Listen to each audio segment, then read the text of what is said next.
내 사랑하는 자야, 너는 빨리 달리라. 향기로운 산 위에 있는 노루와도 같고 어린 사슴과도 같아라. 하나님은 영이시니 예배하는 자가 신령과 진정으로 예배할지니라.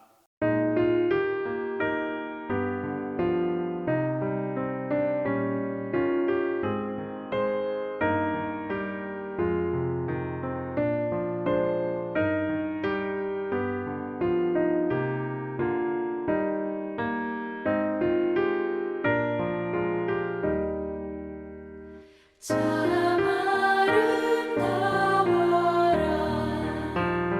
주님의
할렐루야. 참 좋으신 하나님, 우리를 향하신 하나님의 선하심과 인자하심과 한없는 사랑에 감사를 드립니다.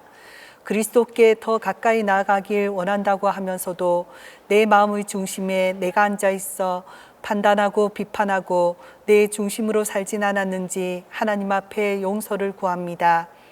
우리를 있는 모습 그대로 보시고 용서하여 주시며 예수님의 십자가 앞에 조금 더 나아가는 우리가 되길 원합니다. 우리의 마음의 중심에 주님이 자정하셔서 예수님으로 인해 기뻐하며 기도하며 감사하는 저희가 되게 하여 주시옵소서. 이 나라 이 민족을 사랑하신 하나님, 우리나라를 긍휼히 여겨 주시옵소서.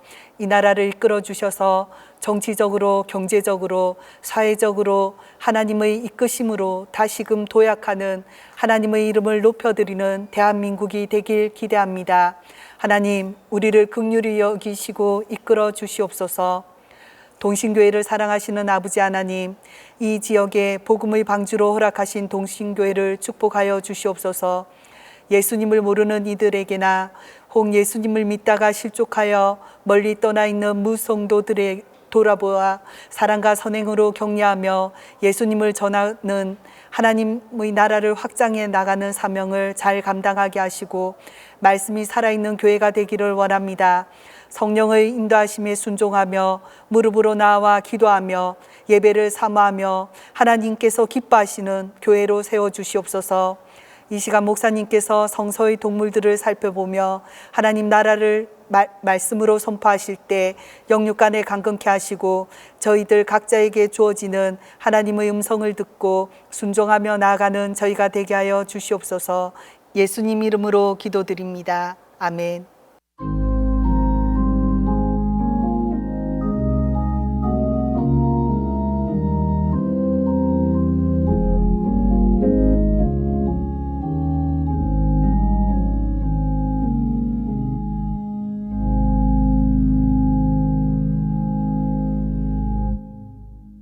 수요 아이성 아카데미에 주신 하나님 말씀은 시편 42편 1절에서 5절입니다. 구약 성경 시편 42편 1절에서 5절입니다. 하나님이여, 사슴이 시냇물을 찾기에 갈급함 같이 내 영혼이 주를 찾기에 갈급하니이다. 내 영혼이 하나님 곧 살아계시는 하나님을 갈망하나니 내가 어느 때에 나아가서 하나님의 얼굴을 배울까? 사람들이 종일 내게 하는 말이 내 하나님이 어디 있느뇨 하오니 내 눈물이 주야로 내 음식이 되었도다. 내가 전에 성의를 지키는 무리와 동행하여 기쁨과 감사의 소리를 내며 그들을 하나님의 집으로 인도하였더니 이제 이 일을 기억하고 내 마음이 상하는도다. 내 영혼아, 내가 어찌하여 낙심하며 어찌하여 내 속에서 불안해하는가? 너는 하나님께 소망을 두라. 그가 나타나 도우심으로 말미암아 내가 여전히 찬송하리로다.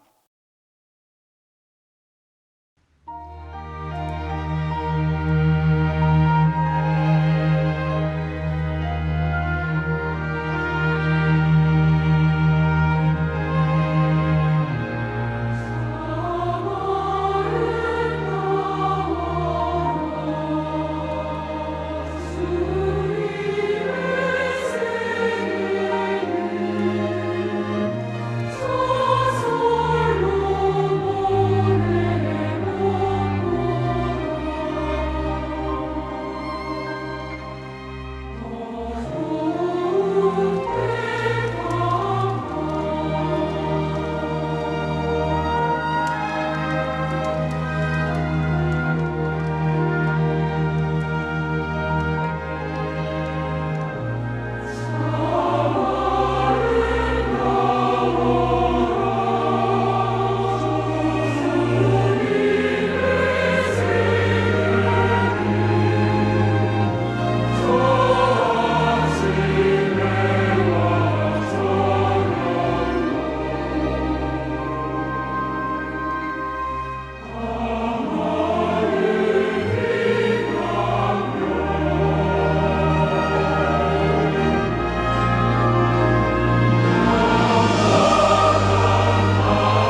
오늘은 이스라엘 성경 순례 23번째 시간으로 시편 42편 1절에서 5절에 근거해서 성지의 동물에 대하여서 우리가 말씀을 나누고 또한 살펴보도록 하겠습니다. 여러분이 먼저 첫 번째 느끼시는 대로 성지에도 반드시 동물이 있습니다. 우리나라에만 있는 것이 아니죠. 그래서 이것을 보면 전체적으로 모든 동물을 다 알 수는 없지만 우리 이런 사진을 한번 통해서 보시면 그 어떤 동물이 있는지를 대략적으로 알게 됩니다. 그래서 뭐냐 하면은 이런 달팽이에서부터 시작되어서 바다의 동물들과 그런 여러 가지 동물들이 다 있게 되는데, 우리가 이제 이것을 보면서 성지에도 이런 것들이 있구나라고 하는 걸 이렇게 살펴보시면 되겠는데, 중요한 것은 바로 이것입니다. 오늘날 우리들이 알고 또 우리들이 이해하는 동물의 개념과 성서시대 사람들이 생각했던 동물의 개념은 완전히 다른 것이었습니다. 그렇기 때문에 오늘 우리가 보는 사자와 또 그 당시 사람들이 보았던 사자와 그 당시 사람들이 보았던 독수리와 그 당시 사람들이 보았던 독수리, 오늘날의 독수리는 다른 개념입니다. 우리는 인간과 이 대척점에 놓고서 또 내지는 인간을 공격하는 또 인간의 해가 되는 여러 가지 그 상태를 해서 이제는 그 동물학이 완전히 생물학에서부터 동물학이 완전히 이제 완전히 분리되어서 나아가고 있다라고 할 수 있습니다. 그런 부분에서 첫 번째로 여러분들이 보실 것은 바로 이것입니다. 성서시대의 동물은 우리들이 생각하는 동물과는 생각이 같지 않았다라는 겁니다. 왜냐하면 우리는 동물과 분리되어 삽니다. 근데 당신 사람들은 동물들과 같이 함께 살았다는 사실입니다. 오늘 우리는 사자를 보기 위해서는 동물원을 가야 합니다. 독사나 이런 것들이 물론 여러 가지 자연적으로 있는 것들이 있지만은 그럼에도 불구하고 동물이라고 하는 것을 무엇으로 배우느냐? 글자로, 문자로, 그림으로 배우고 나서 실제적으로 동물원에 가서 보게 되고 이제 그렇게 되는 거죠. 그리고 실동물은 참 보기가 쉽지 않습니다. 또 하나는 이 동물들이 가지고 있는 여러 가지의 우월성이 있습니다. 인간보다 훨씬 더 우월한 것들이 많죠. 본능적으로도 훨씬 더 우월합니다. 인간은 지진이 나거나 요번같이 이렇게 홍수가 지고 그다음에 여러 가지의 산이 무너져 내리게 되고 이런 거에 대하여서 인간은 예지하지 못합니다. 기계적인 측정값만 갖고 얘기하는 거죠. 그런데 요번에도 여러분 충청도에서 이런 거 보면 산이 울더라, 또 내지는 그 산에서 새가 갑자기 그냥 팍 올라가고 나서 5분이 안 되어서 산이 다 무너지더라, 이런 이야기들을 합니다. 그렇기 때문에 옛 사람들은 함께 사는 그 동물들이 갖고 있는 특성들을 파악했고 그들의 우월성은 곧 무엇으로 나타나게 되었느냐? 신으로 섬기는 형태가 되었습니다. 다만 이제 성경은 이 동물들이 하나님이 창조하셨다라고 말씀하고 계시죠. 창세기 1장에도 보면은 여러 가지 여섯째 날에 여러 동물들을 다 만드시게 됩니다.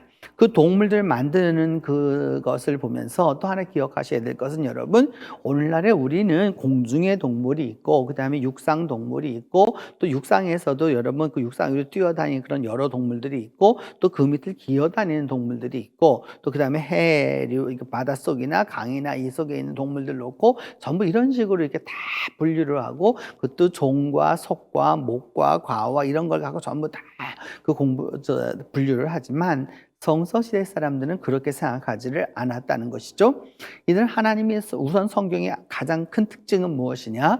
하나님이 이 모든 동물들을 만드셨다는 것인데 그것이 당대 이스라엘과 또한 유다와 연관되어 있는 모든 다른 큰 강대국과 여러 나라들의 사고는 달랐다는 것이죠. 완전히 달랐습니다.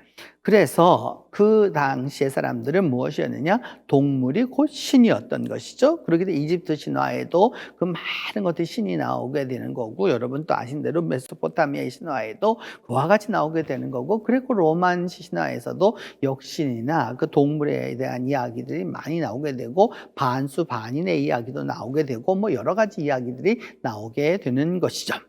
그러면서 이 성경은 그와 같은 것을 다른 길을 가면서 어찌하였느냐? 당대 문화와 세계관을 잘 인용해서 상징적으로 사용하였다라는 부분을 우리가 놓치지 말아야 하겠습니다. 요 부분이 분명히 되어야 성경에 나와 있는 동물을 배우는데 의의가 있는 것이지, 우리는 여러분 동물학을 가리키는 게 아닙니다. 이스라엘 동물학을 가리키는 것도 아니고 고대 동물학을 가리키는 것도 아닙니다. 이 동물들을 통해서 하나님의 말씀이 어떻게 전달되었는지를 알고자 하는 것이죠.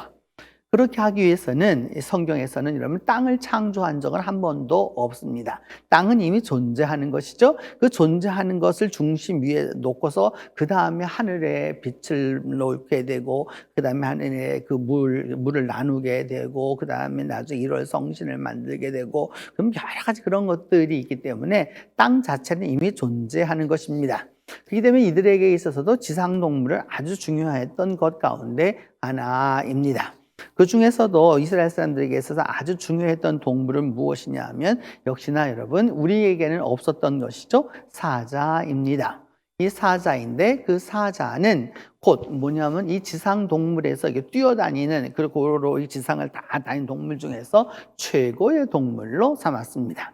그렇기 때문에 이 동물이 사자가 나타났다라고 하는 말은 사자만 나타났다는 뜻도 되지만은 사자가 나타났다는 것은 곧 신이 나타났다라는 말과 같은 말입니다. 그러니까 이 지상 동물 중에 최고는 누구냐? 바로 사자다라고 하는 것을 알 수 있는 것이죠. 또 더불어서 에스겔 27장 15절을 보면 상아가 나오게 됩니다. 상아라고 하는 것은 코끼리를 말하는 것이죠. 이들이 말하는 코끼리는 우리가 인도나 이쪽에 있는 코끼리가 아니고 아프리카산 코끼리를 말하게 되는데, 이 아이보리라고 하는 코트디부아르라고 하는 그 나라를 보면 나라 이름이 뭐냐면 저거죠. 여러분, 이게 상아를 수출하는 곳이라는 거죠. 그만큼 이 상아가 그 고대 사회에서 아주 많이 사용되었고 사치품으로 사용된 것 가운데 하나입니다. 그래서 이런 것을 볼 수가 있고, 또한 이들에게 있어서는 원숭이가 나오게 됩니다. 원숭이 이렇게 원숭이라고 이렇게 생각하면 되겠지만 고대인들에게서 원숭이는 원숭이가 아니었습니다. 원숭이의 특징 가운데 하나는 아침이 되면, 특별히 바분 같은 그 원숭이는 아침이 되면 태양을 보고서 자기 가슴을 막 두드립니다. 이렇게 두드리게 되는데, 여기서 태양을 환영한다는 의미로 받아들였죠. 그래서 이스라엘 사람들은, 이집트 사람들은 바로 바분이 태양신의 현신이라고도 믿었던 겁니다. 그렇기 때문에 원숭이가 아주 중요했죠. 예레미야 13장 25절에는 표범의 이야기가 나옵니다. 표범이 그 반점을 변할 수 없게 할 수 있을진데, 할 수 있겠느냐? 할 수 없다라고 말합니다. 너희들이 지은 악행도 결국 너희도 그렇게 그 악에 익숙한 너희도 선행할 수 있을 것이다. 표범이 이것을 변할 수 있다면 너희도 그럴 수 있다라고 말하는 거죠. 그만큼 이스라엘 백성들이 무엇하였느냐? 악을 행하였다라는 것을 알 수 있습니다. 그 다음 전도서 9장에 보면 이제 개가 나옵니다. 산 개가 죽은 사자보다 낫기 때문에 속담 속에 나오게 되는 거죠. 그러니까 살아있는 개가 죽은 사자보다 훨씬 더 낫다라고 이제 이야기하는 것은 왜냐? 소망이 있기 때문이다라는 거죠. 인간에게서 그 인간이 가장 야생 동물을 제일 먼저 길들인 것 가운데 하나가 바로 이 개입니다. 개는 그렇기 때문에 늑대에서부터 출발해서 이제 개가 이제 오게 되는 것인데, 그래서 그 개라고 하는 것이 인간과 가장, 그래서 그 고대에 이렇게 그 고고학을 해보면 제일 많이 나오는 뼈들이 이 개뼈라고 할 수 있습니다. 그 다음에 이스라엘에, 요즘 우리는 보기 참 어려운 것인데 이스라엘에서 지금은 그렇게 사용이 많이 되고 있지 않습니다. 그러나 고대에서부터 사용되었던 것 가운데 하나가 뭐냐면 나귀입니다. 그 나귀가 오게 되는데, 그 나귀라고 하는 것은 대체적으로 누가 타는 것이냐면 여성이나 또 어린이나 또 내지는 또 짐을 약간 이게 짓게 했을 때, 무거운 짐이 아닌 짐을 짓게 했을 때 사용된 것들이 바로 이 나귀인 것이죠. 그렇기 때문에 나귀를 탄다라고 하는 말은 무엇이냐 하면은 힘 있고 권력 있는 사람들이 뭐냐 하면은 그 겸손의 모습으로 탔던 것이죠. 말을 타지 아니하고, 그래서 나귀를 탔다라고 하는 예수님의 종려 주일에 입성에서도 그 바로 왕이신 예수께서 바로 무엇을 타셨느냐? 이 나귀를 타셨다라고 하는 것이죠. 마가복음 10장 25절에 보면 낙타가 나옵니다. 낙타가 나오는데 우리나라에는 낙타가 존재하지 않죠. 동물원에서밖에 볼 수 없는 것인데 낙타가 바늘 길러 나가는 게 차라리 부자가 하나님 나라에 들어가는 것보다 쉽다라고 하는 예수님의 비유에 나오는 것이죠. 잠언에 나오는 것인데 이 낙타라고 하는 동물은 지금부터 약 한 3,000년 전부터 인간이 사육해서 완전히 이게 살게 된 동물입니다. 일주일을 물을 안 먹어도 살 수 있는 것이죠. 중동의 낙타는 저와 같은 쌍봉 낙타가 아니고 단봉 낙타입니다.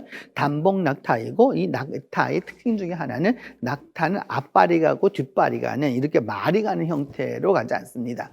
왼발 먼저 오른발 먼저 이게 두 발이 가는 거죠. 그러니까 사람이 올라타면 굉장히 출렁출렁거리게 되어 있고 위에 잡을 수 있는 것이 없기 때문에 낙타 타기는 그렇게 쉽지 않습니다. 타서 올라 보면은 굉장히 높아가지고 말보다 훨씬 높아서 시야가 넓은 거는 좋지만 이것이 타는 것을 훈련하지 않으면 참 어려운 부분이다라고 이제 알 수 있는 것이죠.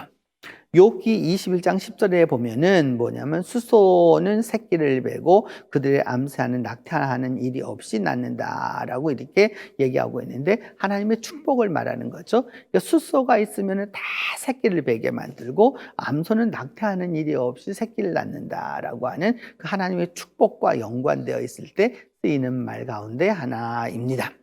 또 창세기 22장 13절에 보면 이제 아브라함이 드디어 그 아들이었던 이삭을 갖다가 번제로 바치려고 하죠. 그래서 목을 따려고 하는 순간에 무엇을 보게 되었느냐 하면은 아브라함아 아브라함아 부르는 음성을 듣게 되고 그다음에 보았더니 그 한 숫양이 어디에 걸려 있느냐? 뿔이 수풀에 걸려 있었다라고 하는 모습을 이제 보게 됩니다. 그래서 그것을 가지고 번제로 드렸다라고 하는 이 이야기인데 이 이야기는 그 동물의 이야기이기도 하지만 우리 아브라함에만 나타나는 스토리가 아닙니다. 이미 아브라함 이전에 600년 전에 이미 이들은 이런 것에 대해서 많은 것을 갖고 이런 스토리에 대한 모티브가 아주 많았기 때문에 그 가운데서 이제 성경이 이 부분을 차용해서 보다 더 신학화하고 그 다음에 하나님에게 맞는 그 말씀으로 이렇게 변화시켰던 것이죠. 신명기 14장 4절에서 6절을 볼 것 같으면은 여러 동물들이 나옵니다. 동물들이 여러 가지 동물들이 나오는데 막 동물 이름이 여러 동물들이 나오고 그 다음에 여기서는 이제 먹어야 될 것과 먹지 말아야 될 것이 있게 되는데 그 이스라엘 사람들에게서 중요한 특징 중에 하나는 바로 이겁니다. 무엇을 먹느냐라고 했었을 때에 바로 이것이라고 할 수 있겠죠. 그 첫 번째가 뭐냐 하면은 이 먹는 것 중에서 그 어떤 것이냐 하면은 그 발톱이 이렇게 외발톱이 되어서 예를 들어서 말 같은 경우는 이게 갈라지지 않았잖아요. 손은 갈라졌고 그렇기 때문에 이제 갈라진 것을 먹을 수 있는 거고요.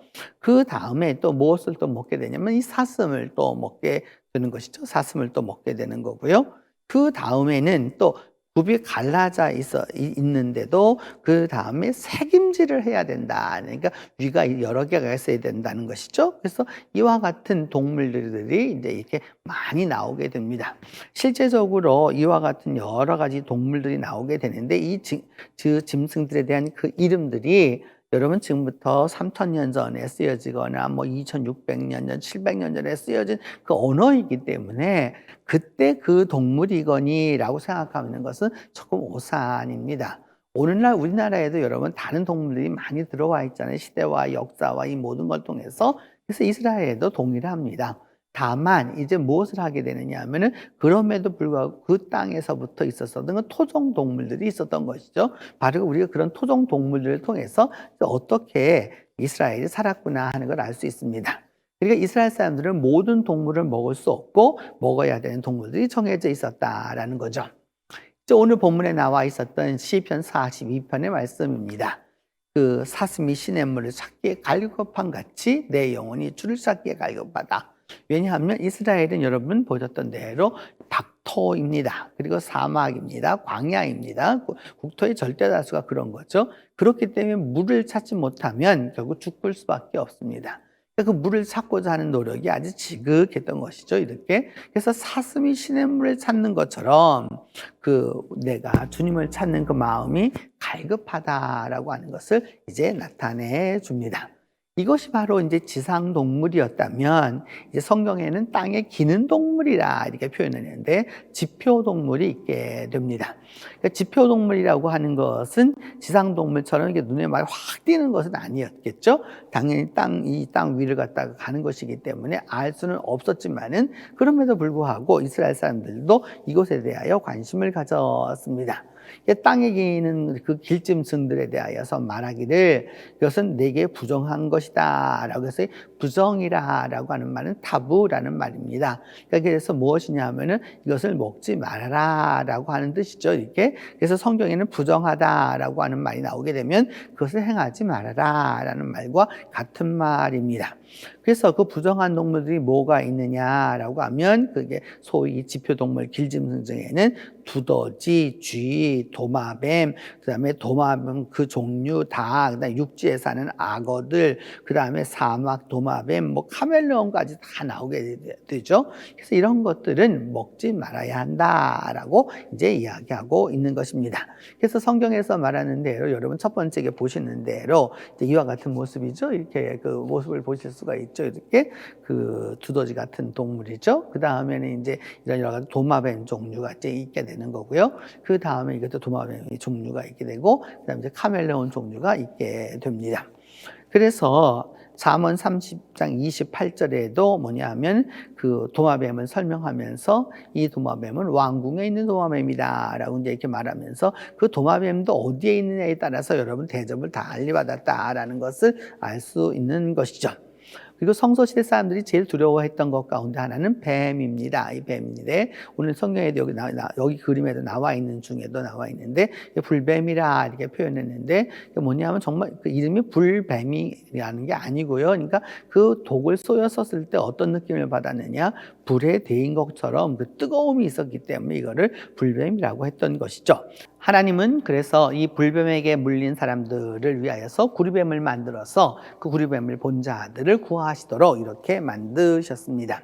그래서 이 뱀에 대하여서 우리가 기억해둬야 될 것은 바로 이제 이것이 이제 바벨론의 그 이슈타르 게이트에 있었던 것인데 여러분 보시는 대로 상상의 동물입니다. 보면은 다리를 보면은 사자발이 2개이고 뒤에 독수리 발이 2개가 있고 몸체는 사자의 몸을 갖고 있는데 그 얼굴을 보면은 이렇게 그 혓바닥이 싹 나와 있는 것을 볼 수 있죠. 그리고 더불어서 그 몸체가 다 비닐로 덮여 있는 걸 알 수 있습니다.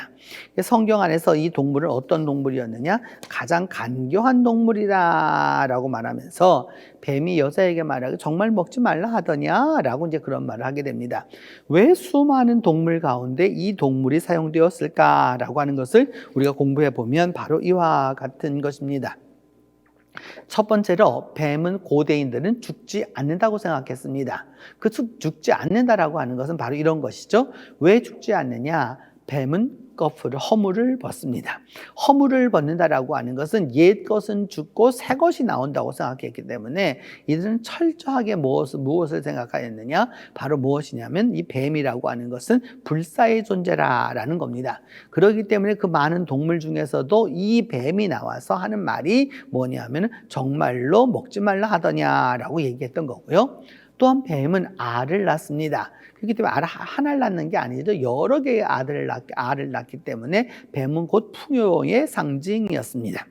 그래서 불사의 존재이고 풍요의 존재이고 세 번째로는 뭐냐면 뱀의 독이 나가는 겁니다. 이렇게 여러분 뱀 독은 여러분 해독제가 발견된 오늘날과 같은 세월이 아니었기 때문에 이는 곧 신의 영역으로 여겨졌던 것이죠. 그러니까 인간이 범접해서 이것을 해결할 수 없는 것이었기 때문에 바로 뱀이라고 하는 것이 이런 의미로 사용되었던 것입니다.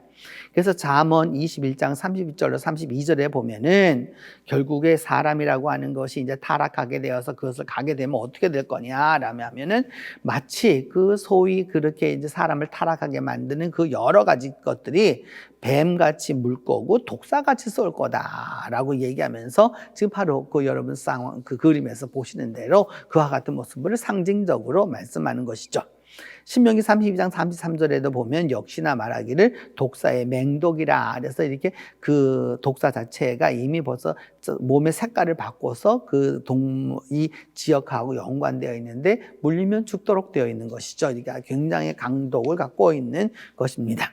성경 안에서 그렇기 때문에 모세가 바로에게 나타나서 그 첫 번째 것을 여러분 기적을 베풀었을 때가 무엇이냐면 뱀이었던 거죠. 나카아쉬라고 하는 것이 이제 뱀이라고 하는 것이 만들어지게 되는 것을 보는 것이죠. 왜 이 뱀을 가지고 이렇게 하였는지를 우리는 이해할 수 있습니다. 또 출애굽기 8장 2절로 3절에도 보면은 뭐냐면 개구리 재앙이 나오게 되는데 거기서 보면 그 개구리라고 하는 게 나오게 되죠. 개구리라고 하는 것은 무엇과 관계가 있느냐? 우리나라도 여름과 관계가 있는 것처럼 홍수와 관계가 있습니다. 그렇기 때문에 이집트 사람들에게 있어서 이 홍수라고 하는 건 축복이었거든요. 오늘날 우리들이 생각하는 홍수와는 다릅니다. 한국적인 동북아에 나타나는 그런 홍수와는 다른 거예요. 여기는 물이 서서히 들어왔다가 서서히 빠져나가게 되는 그런 것이었기 때문에 개구리가 온다라고 하는 말은 곧 축복이 온다라고 하는 말을 이제 말씀하고 있는 것입니다. 그래서 이와 같은 지표 동물들의 우리가 몇 가지들을 이렇게 살펴보았습니다. 그리고 난 다음에 이제 공중을 나는 동물, 그러니까 하늘을 나는 동물들이 나오게 되는데 그 중에서 첫 번째가 여러분들 성경하면 생각나는 조류하면 생각나는 게 바로 이거라고 할 수 있겠죠. 바로 메추리입니다. 메추라기인데 그 메추라기가 이제 이 철새였던 것이죠. 당시 사람들에게는 이게 철새였기 때문에 이것이 지나가면서 이게 걸리도록 이게 텃새가 아니고 철새였습니다. 그래서 이제 이 메추라기를 이제 먹게 되었던 것이죠. 그 다음에 잠언 30장에도 보면은 이제 너희들이 알지 못하는 게 있다. 그럼 뭘 알지 못하느냐? 공중에 돌아다니는 그 날개가 커서 다니는 독수리가 어떻게 다녀서 무엇을 보는지 너희들은 알 수가 없다. 그래서 인간이 똑똑한 것 같지만 사실은 그렇게 똑똑하지 않다. 또 반석 위로 돌 위에 돌아다니는 뱀의 자취를 볼 수 있느냐, 아니면 바다로 지나가는 배의 자취를 보겠느냐, 뭐 이런 거 볼 수 없기 때문에 너희가 안다고 하지만 사실 그렇게 다 알지 못하는 것이다 라고 할 수 있습니다. 그리고 난 다음 이제 이 열왕기상 10장에 보면 솔로몬의 이야기를 이야기하면서 솔로몬이 여러 이제 당시에 최고의 그 해양 국가였었던 히람이라고 하는 사람이 두로의 그 히람을 통해서 많은 것들을 가져오게 되는데 그 중에 뭐냐면 이제 우리로 말하면 조공을 받았다는 거죠. 금도 받았고 은도 받았고 상아도 받았고 원숭이도 받았고 그 다음에 공작을 실어왔다라고 이제 이렇게 말씀하고 있습니다. 그래서 이 모든 것들이 뭐냐 하면 당대의 부를 이야기하고자 하는 바로 이와 같은 것이었죠. 그래서 이 솔로몬의 그 번영이라고 하는 것이 바로 여기에 이르렀다라고 할 수 있고요. 새 가운데도 먹지 말아야 할 타부 하는 것이 여러 가지가 있습니다. 거기에 보면은 먹지 말아야 되게 독수리, 솔개, 물수리, 말똥가리 종류, 까마귀, 타조, 타흐마스. 타흐마스라고 하는 거는 모릅니다. 정확하게 아직까지도 알 수가 없기 때문에 그냥 히브리 음력으로 그대로 쓰는 거죠. 그 다음에 갈매기, 새매 종류, 올빼미, 가마우지, 부엉이, 흰올빼미 뭐 여러 가지 너새, 오디새 뭐 모릅니다. 여러분 이제 이런 여러 가지 그 당시 사람들이 보았었던 이것은 먹어서는 안 되는 것, 부정하다라고 생각했던 바로 그런 종류들이라고 할 수 있습니다. 그러면서 이사야 33장 11절에 보면 당아새라라고 되어 있는데 그 당아새가 이제 그 옆에 있는 바로 그런 그 새입니다. 우리나라에서는 보기 어려운 새라고 할 수 있다고 할 수 있는데 그 당아새라고 하는 새로 이제 이름이 나타나게 되는 것이죠. 그리고 난 다음에 성경 안에서 좋지 못한 이미지를 갖고 있는 새가 바로 까마귀입니다. 까마귀. 이제 까마귀가 우리나라에서도 별로 그렇게 좋은 길조는 아니에요. 길조는 아니지만 다른 나라에서는 오히려 길조인 나라도 많습니다. 여러분, 까치가 오히려 길조가 아니고 흉조인 나라도 많고요. 그러니까 문화와 그것은 이에 따라 다른 것인데 그 까마귀 노아 홍수에서 까마귀를 내놨더니 다시 돌아왔다. 이제 이렇게 그 이야기를 하고 있는 것이죠. 그 다음에 이제 하나님 앞에 이제 드릴 때에 와가지고 이런 거를 바쳐라 라고 하면서 서민들이 바쳐야 되는 것 가운데는 뭐냐, 산비둘기 2마리가 있다라는 거 있죠. 그러니까 비둘기라고 하는 것은 여러분 우리가 좀 가깝게 있는 거잖아요. 이게 다른 동물에 비해서 가깝게 있었기 때문에 산비둘기를 이제 이야기하는 것입니다. 산비둘기 2마리가 이제 번제용으로도 사용이 되었고, 그 다음에 예레미야 8장 7절에 보면은 공중의 학은 그 정한 시기를 알고 나머지도 다 올 때를 아는데 내 백성은 내 길을 알지 못한다. 이 동물들이 이렇게 때가 되면 이게 다 오고 또 그때가 되면 또 가고 이거 다 알잖아요, 여러분. 우리나라에도 두루미가 오면 여러분 두루미가 오면 이제 가을 늦게 이게 이제 겨울이 가까워야 오는 거잖아요, 이렇게. 그러고 나서 다시 또 봄이 되면 다시 다 돌아가는 거잖아요. 그러니까 추운 지역에 살고 있는 새들이기 때문인 것이죠. 성경은 이야기하기를 학은 이렇게 하는데 도대체 우리 백성들은 그런 규례를 알지 못한다라고 이제 이야기하는 겁니다. 그러면서 비유적으로 설명하기를 이건 참새인데 여러분 참새인데 까닭 없는 저주는 참새가 떠도는 것 같이 이루어지지 않는다. 그러니까 참다가 여기 앉았다 저기 앉았다 막 이렇게 다니는 것처럼 그 까닭 없는 저주는 이루어지는 법이 없다라고 이제 이야기합니다. 그러면서 욥기 39장 13절에는 타조는 즐거이 날개를 치지만 학의 깃털과 날개가 같겠느냐? 같을 수 없다라고 하는 거죠. 학은 여러분 날잖아요. 그런데 낙타는 날지 못하잖아요. 낙타는 아무리 이것을 해도 날 수가 없는 것이죠. 이렇게 날 수가 없는 것이죠. 타조를 이제 이야기하게 됩니다.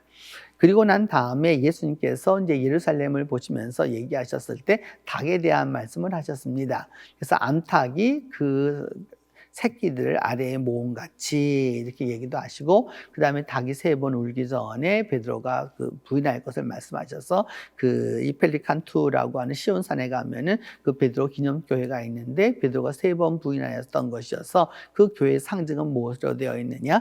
닭으로 되어 있습니다.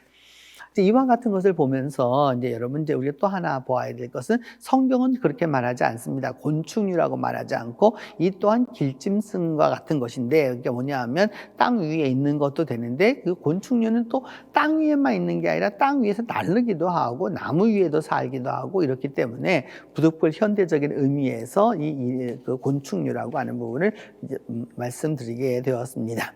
신명기 8장 15절에 보면은 그 광야에서 제일 위험한 동물이 있는데 하나는 뭐냐면 독사, 불뱀이라는 겁니다. 이게 그래서 그거 있고 두 번째는 무엇이냐 하면은 전갈입니다. 이 전갈. 그러니까 오늘날에는 이 전갈을 우리가 거의 볼 수가 없고요. 그다음에 그 사막에는 나가면 있으며 광야에는 나가서 자연적인 것이 있는데 뭐 이 전갈에 물리게 되면 즉사하는 것이죠.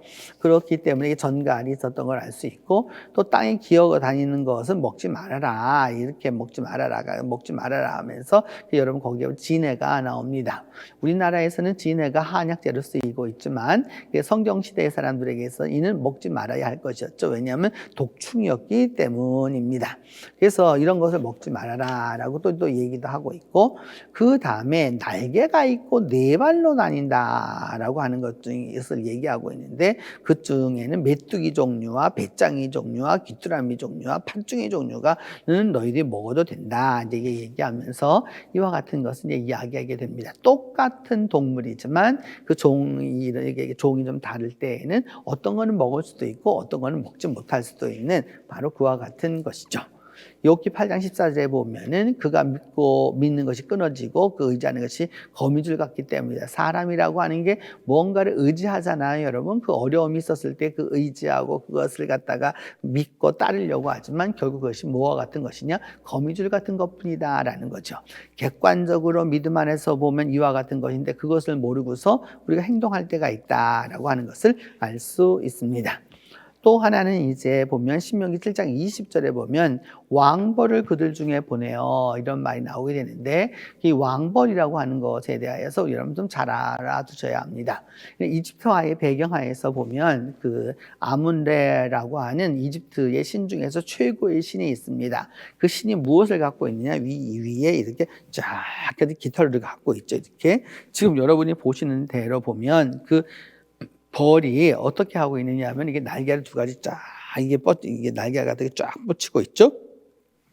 그래서 오늘날도 이집트에서는 현대적 의미에서도 뭐냐면 두 날개를 저렇게 머리에 가진 자 이렇게 하면은 굉장히 힘이 있고 능력이 있는 바로 이제 그런 사람으로 묘사하게 되는 것이죠. 그렇기 때문에 이 왕벌을 보낸다라고 하는 말은 어떤 의미로 이해하셔야 되느냐면 애굽의 바로가 온다라고 생각하실 수도 있는 겁니다. 그렇기 때문에 그 소위 남북 이집트를 다 통일했었던 그 바로들을 표현할 때 무엇을 사용하였느냐? 바로 있어서는 그 벌을 사용하였던 것이죠. 그래서 이것은 사실 제가 그 소위 이제 이집트학을 공부하면서 참 이해하기 어려웠던 것이에요. 근데 이제 이 소위 그 이집트의 사람들과 이야기하고 학자들하고 이야기하면서 벌의 행태를 알게 됨으로 말미암아 이제 깨닫게 된 것이라고 할 수 있습니다. 또한 그 다음에는 이제 여러분 성경에서 많이 나오는 수수께끼 가운데 하나죠. 이게 뭐냐면 사자의 몸에 벌떼와 꿀이 있는 그것을 갖고 수수께끼를 내어서 강한 자에게서 단 것이 나오는 것이 무엇이냐라고 이제 물었었을 때 바로 이제 꿀 이야기를 하게 되는 거죠. 꿀벌의 이야기를 하게 되는 겁니다. 그리고 난 다음에는 그 예수님께서 말씀하셨죠. 이게 뭐냐면은 맹인된 인도자야. 그러니까 잘못된 인도자라는 겁니다. 이게 잘못된 지도자라는 거죠. 그는 어떻게 하느냐? 하루 살리는 걸러내고 낙타는 삼킨다. 그러니까 우리나라의 정치 상황이나 뭐도 세계적인 정치 상황을 다 모아도 여러분 똑같죠. 이렇게 하루 살리는 걸러내고 한마디만 송사리는 다 잡아들이고 잉어는 놓치는 꼴이 되게 되는 거죠. 결국 그러니까 옛 사람들도 살았었을 때에 그 당시의 상황이 어떠하였구나라고 하는 것을 알 수 있습니다. 그리고 난 다음에 전도서 10장 1절에 보면은 죽은 파리가 향기름을 악취나게 만드는 것이다. 무슨 말이냐 하면은 파리가 이제 와서 죽게 되면은 그 기름 안에서 썩잖아요. 썩으니까 뭐냐면 향유를 만들려고 했던 그 기름이 뭐냐 하면은 다 망가지게 되는데 바로 이것이 뭐냐? 그 아주 작은 우매함이지만 그 우매함이 결국은 지혜와 존귀를 난처하게 만든다라고 하는 거죠. 여러분, 그 우매라고 하는 것이 이 파리와 같은 것이죠. 썩게 만드는 겁니다. 모든 사람들이 다 그렇게 믿도록 만드는 그 우매함이라는 거죠. 우리는 그 몇 년 전에 여러분 경험했던 것 가운데 하나가 뭐였어요, 여러분? 미국산 소고기 먹으면은 머리에 구멍이 뻥뻥 뚫린다라고 하는 그런 아주 말도 안 되는 그런 이야기를 하였죠. 여러분, 그렇게 말하면 원도진 목사는 미국에서 8년 동안 그 고기만 먹었는데 그 머리가 온전하겠습니까? 그리고 여러분, 미국은 고기가 문제가 생기면은 그것을 전부 다 리콜합니다. 자동차만 리콜하는 게 아니에요. 다 리콜합니다. 저는 아직까지 한국에 와서 살면서 소고기 리콜하는 거 한 번도 못 봤습니다. 우리나라만 그러면 정결해가지고 위생 상태가 좋아가지고요, 여러분. 결코 그렇지 않습니다. 여러분, 기억해야 됩니다. 뭐냐 하면 목사님은 친미주의자야 그런 식으로 생각하지 마시고요. 중요한 게 무엇인지를 알아야 돼. 사실이 무엇인지를 파악해야 되고 사실이 무엇인지를 알아야 되는 것이지. 그래서 뭐냐, 이 적은 우매가 얼마나 지혜와 존귀를 망쳐놓는지 알 수가 없는 것이죠. 여러분 모르면 아는 사람을 따라가는 게 지혜입니다. 잠언 6장 6절은 말하죠. 게으른 자야, 제발 좀 개미한테 가서 배워라. 개미가 그렇게 열심히 일하지 않더냐? 그런 걸 좀 배우라고 이제까지도 얘기하는 겁니다.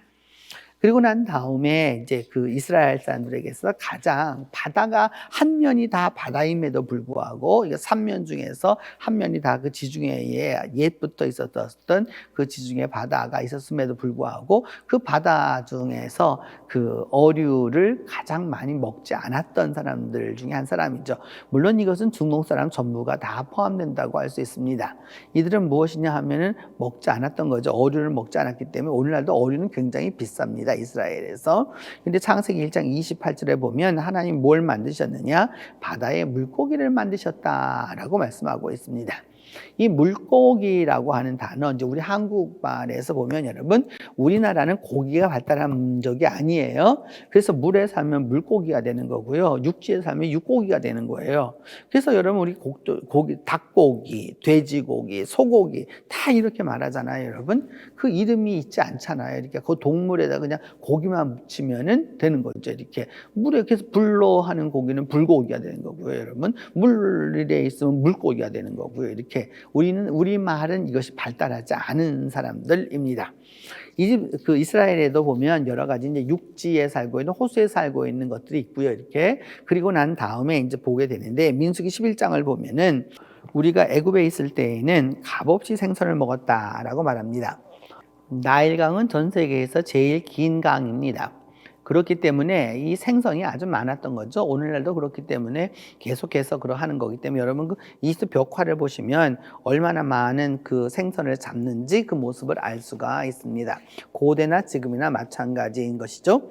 그러면서 또 이 성경은 또 이야기하기를 뭘 이야기하느냐 하면은 저 많은 그 소위 그 물고기 중에서 먹어야 할 것과 먹지 말아야 할 것을 이야기합니다. 그래서 그 먹어야 되는 것은 무엇이냐? 지느러미 있는 생선을 먹어야 되는 거고요. 그 다음에 두 번째는 비늘 있는 것은 먹어도 된다라고 말합니다. 그러니까 지느러미가 없거나 비늘이 없는 것은 먹어서는 안 된다라고 말하는 것이죠.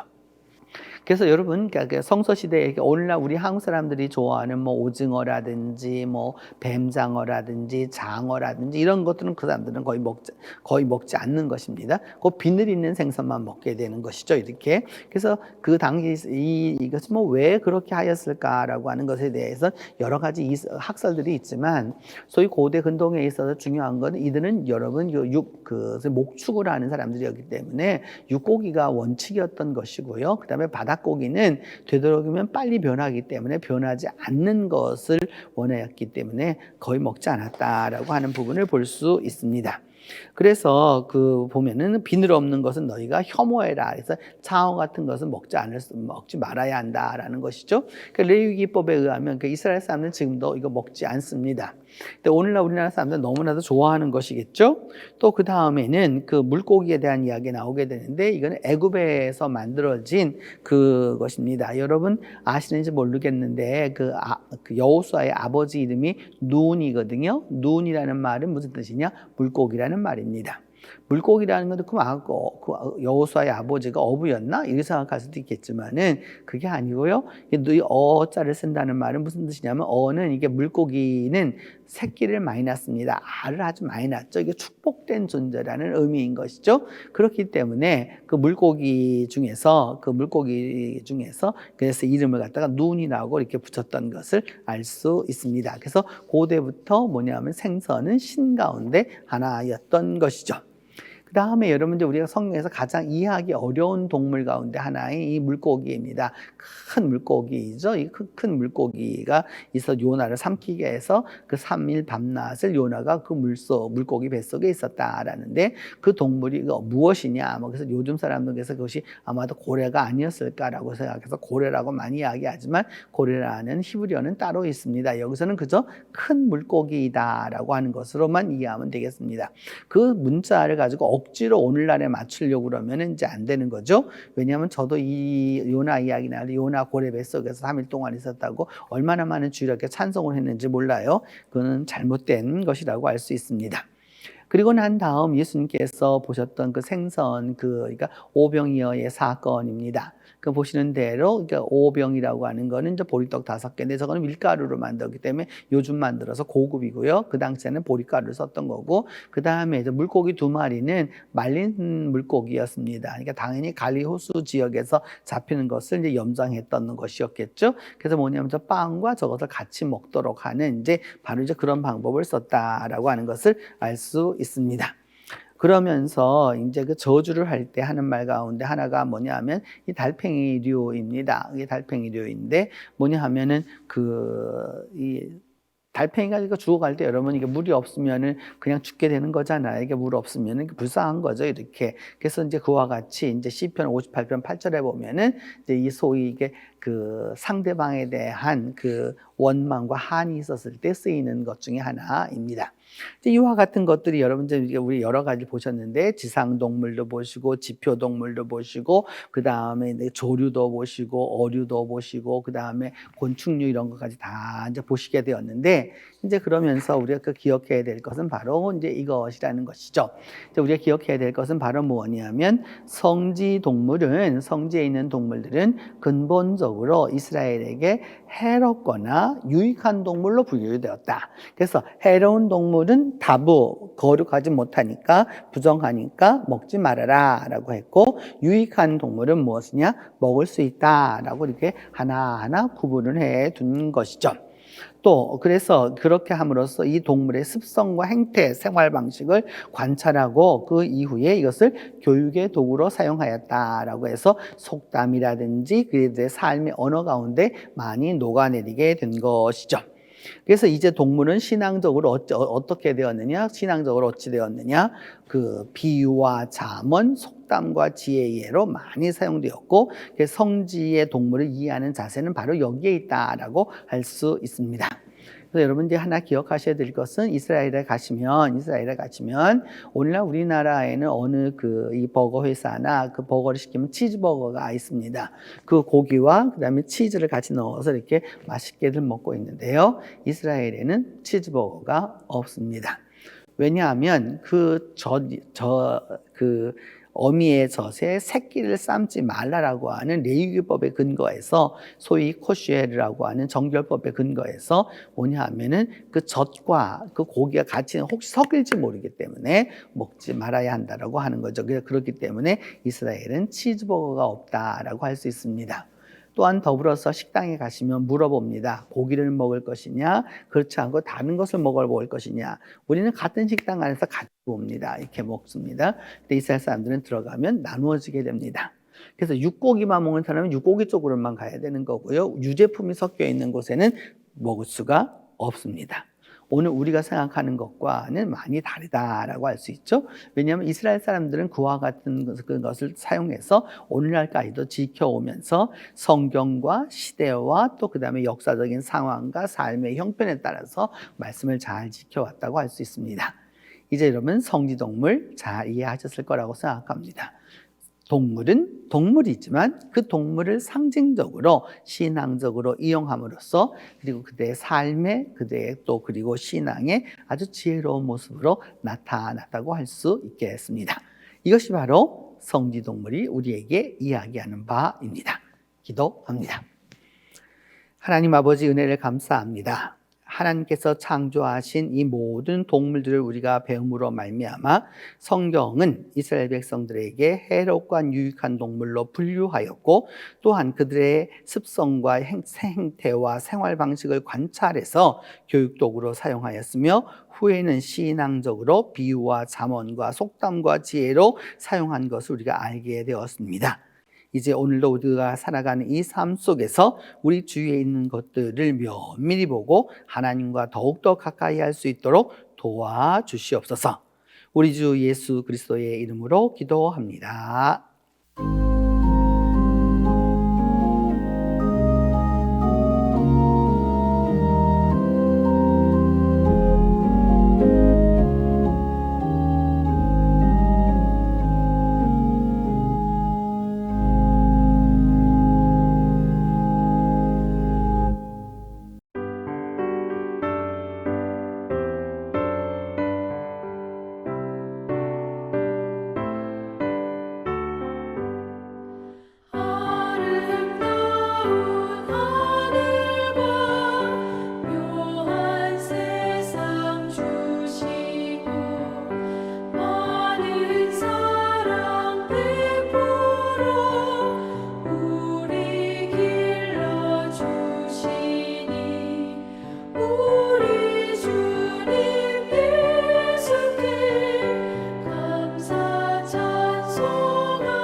이제는 성자 하나님의 은혜와 성부 하나님의 사랑과 성령 하나님의 교통이 온 만물을 축복하시는 그 하나님의 축복에 들어가고자 나아가는 온 성도들 위해 이제로부터 함께 계시기를 축원하옵나이다.